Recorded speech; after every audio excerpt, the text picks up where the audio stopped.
Mapagpalang araw po sa inyong lahat. Ngayon po ay araw ng Miyerkules, ika-1 ng Mayo.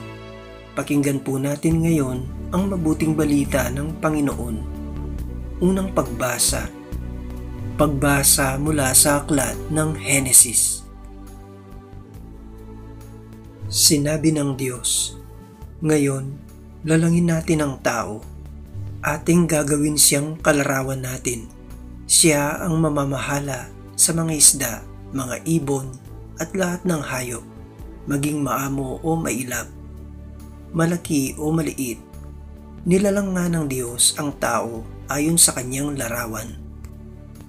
Lumalang siya ng isang lalaki at isang babae, at sila'y pinagpala. Wika niya, magpakarami kayo at punuin ng inyong mga supling ang buong daigdig, at pamahalaan nito.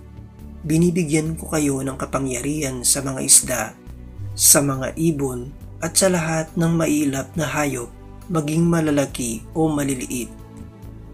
Bibigyan ko rin kayo ng lahat ng uri ng butil at mga bungang kahoy na inyong makakain.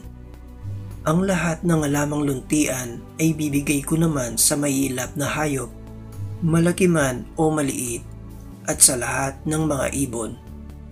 At ito nga ang nangyari. Pinagmasdan ng Diyos ang lahat niyang ginawa at lubos siyang nasiyahan. Dumaan ang gabi at sumapit ang umaga. Ito ang ika-6 na araw. Gayon, nilikha ng Diyos ang lupa, ang langit at lahat ng bagay na naroroon. Sa loob ng 6 na araw, tinapos niyang likhain ang lahat ng ito. At siya'y nagpahinga sa ika-7 araw. Pinagpala niya ang ika-7 araw at itinangi, sapagkat sa araw na ito siya nagpahinga matapos likhain ang lahat. Ang salita ng Diyos. Salamat sa Diyos. Salmong tugunan. Puon kami pagpalain at iyong pagtagumpayin. Wala pa ang mga bundok, hindi mo pa nilalalang, hindi mo pa nilikha itong buong daigdigan. Ikaw noon ay Diyos na, pagkat ika'y walang hanggan. Poon, kami pagpalain at iyong pagtagumpayin. Yaong taong nilikha mo'y bumabalik sa alabok, sa lupa ay nagbabalik kapag iyong iniutos. Ang 1,000 mga taon ay para bang isang araw sa mata mo, Panginoon.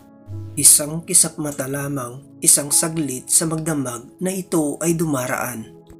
Poon, kami pagpalain at iyong pagtagumpayin. Yamang itong buhay nami, maikli lang na panahon. Itanim sa isip namin upang kami ay dumunong. Hanggang kailan pa ba, Poon, titiisin niya ring lagay nitong iyong mga lingkod sa gitna ng kahirapan. Poon, kami pagpalain at iyong pagtagumpayin. Kung umagay ipadamaya ang wagas mong pag-ibig, at sa buong buhay nami may galakang aming awit, ipakita sa lingkod mo ang dakila mong gawain, at sa sunod naming lahi ipadama ay gayon din. Poon, kami pagpalain at iyong pagtagumpayin. Aleluya, aleluya.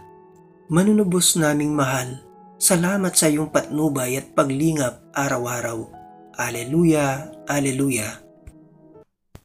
Ang mabuting balita ng Panginoon ayon kay San Mateo. Noong panahong iyon, umuwi si Jesus sa kanyang bayan at nagturo sa kanilang sinagoga. Nagtaka ang mga nakarinig sa kanya. Sabi nila, "Saan kumuha ng karunungan ang taong ito? Paano siya nakagagawa ng kababalaghan? Hindi ba ito ang anak ng karpintero? Hindi ba si Maria ang kanyang ina at sina Santiago, Jose, Simon at Judas ang kanyang mga kapatid na lalaki? At dito nakatira ang kanyang mga kapatid na babae, hindi ba? Saan niya natutunan ang lahat ng ito?" At ayaw nilang kilanlin siya. Kaya't sinabi ni Jesus sa kanila, ang propeta ay iginagalang kahit saan, liban sa kanyang sariling bayan at sa kanyang sariling sambahayan. At dahil sa di nila pagsampalataya, hindi siya gumawa roon ng maraming kababalaghan. Ang mabuting balita ng Panginoon. Pinupuri ka namin, Panginoong Hesukristo.